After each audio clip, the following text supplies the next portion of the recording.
রামনারায়ণ রাম। আমি প্রথমে আমার ঠাকুরকে জানাই আমার প্রণাম এবং আপনাদের সকলকে জানাই বৈদিক অভিনন্দন। রামনারায়ণ রাম এই বলে আমি আজকের তথ্য রচনা শুরু করছি। কি বলিস? বলা আমার শেষ হয়নি এখনো। জানো তো, তোমাদের কাউকেও কোনোদিন মিছে কথা বলি না। না, সেই দেশের ঘর বাহির সব সমান। একটা চোরের অভিনয় করার জন্য একটা লোক পাওয়া গেল না। অনুপায় হয়ে আমি সেই পার্টটা আমাকে দেবার জন্য অনুরোধ করলাম। সত্যিকারের চোরকে দেখতেও এত ভিড় হয় না যে ভিড় আমাকে দেখার জন্য হয়েছিল। আমার তো এই পার্ট করতে অসুবিধা হয়নি, অতি নিপুণভাবে অভিনয় করলাম। সবাই সে অভিনয় দেখে গঙ্গার পাড়ে গিয়ে চোখে জল ছিটাচ্ছে। কি বলছো? এখনো শেষ হয়নি দাদা। থাকে থাকে নোটের গাদি। টাকা পয়সা আছে, বাড়ির যে চাকর, পরিচয় না দিলে বুঝবার উপায় নেই। ধোপা এসে বাড়ি খুঁজে, যেখানে যে নোংরা কাপড় আছে নিয়ে যায়। হিসাব নিকাশের বালাই নেই। খাবারের দোকান খোলা পড়ে আছে, লোক নাই। যার যা দরকার নিয়ে যাচ্ছে পয়সা দিয়ে। রাস্তায় ঘাটে একটা ভিক্ষুক নেই। শাসনের ব্যবস্থা অতি মধুর। কোর্ট কাছারি সবই আছে, আসামি নেই। হাজত আছে, কয়েদি নেই। তবে কি জানো দাদা, আমরা চুরি করে, খুন করে, মারপিট করে ধরা পড়লে তবে যাই, বিচার তাদেরই হয় যারা ধরা পড়ে। আমি কয়েকটা ফোর্টে গিয়ে দাঁড়িয়েছিলাম। হাকিম আছে, তার কাছে এক ব্যক্তি হাড় জোড় করে বলছে, কাল আমি অমুক ব্যক্তির প্রতি মনে মনে অসন্তুষ্ট হয়েছিলাম, আমার কি বিচার হবে? আর একজন বলছে, আমি কাল প্রয়োজনের অতিরিক্ত নিতে ইচ্ছা করেছিলাম, আমার কি শাস্তি হবে?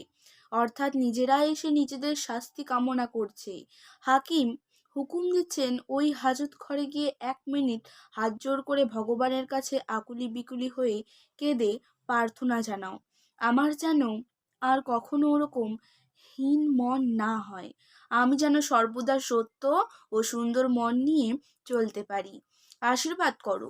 যতক্ষণ কোর্টে ছিলাম এরকম কয়েকজনকে দেখলাম শাস্তি গ্রহণ করতে। হাজত থেকে যখন তারা বেরিয়ে এলো তখন আমি প্রণাম করে বললাম, সত্যিই আপনারা মানুষ। ভগবান আপনাদের হুঁশ দিয়েছেন। আর আমাদের হাজত আসামি কয়েদিতে ভর্তি। দোষ করাও একটা সীমা আছে, কিন্তু আমরা সেই সীমা অতিক্রম করেছি। সেই ভদ্রলোক যাকে আমি আমন্ত্রণ জানিয়েছি তার আদেশ নিয়ে এসেছি তোমার কাছে। দাদা, তোমাকে আমাদের দেশ সেভাবে গড়ে তুলতে হবে। হবে হবে, আগে আরো কিছু বল। সেখানে লেখাপড়ায় সকলের সংকৃতজ্ঞ। লেখাপড়া জানে না এমন ব্যক্তি সেখানে নেই। সেই দেশে মূর্খের কোনো অস্তিত্বই নেই। শেখাবার যে পদ্ধতি, সেটা যেন প্রকৃতির জল বাতাস আলো দানের মতো প্রত্যেকেই প্রত্যেকের জন্য জাতি গঠনের মূলে নিজেকে উৎসর্গ করেছেন, এবং তাদের সেখানে পরিবার মুষ্টিমেয় নয়, সমষ্টিগত। নিজের ছেলের ওপর যত দরদ, জাতির প্রত্যেক সন্তানের ওপর সেই দরদ। আমি জিজ্ঞেস করতে বাধ্য হয়েছি, এ কি করে সম্ভব?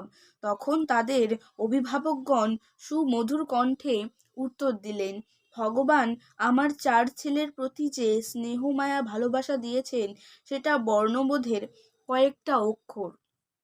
ভগবান বলছেন, এই অক্ষর আছে বলেই আমাদের মধ্যে স্নেহ মায়া ভালোবাসা ভরপুর। এই শিক্ষার জন্যই এই ব্যবস্থা।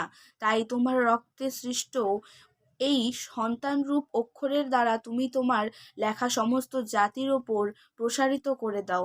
তাই তিনি চোখে আঙ্গুল দিয়ে দেখিয়ে দিচ্ছেন, বুঝিয়ে দিচ্ছেন, সেখানেও যদি ত্রুটি করি সে ভুলের ক্ষমা নেই।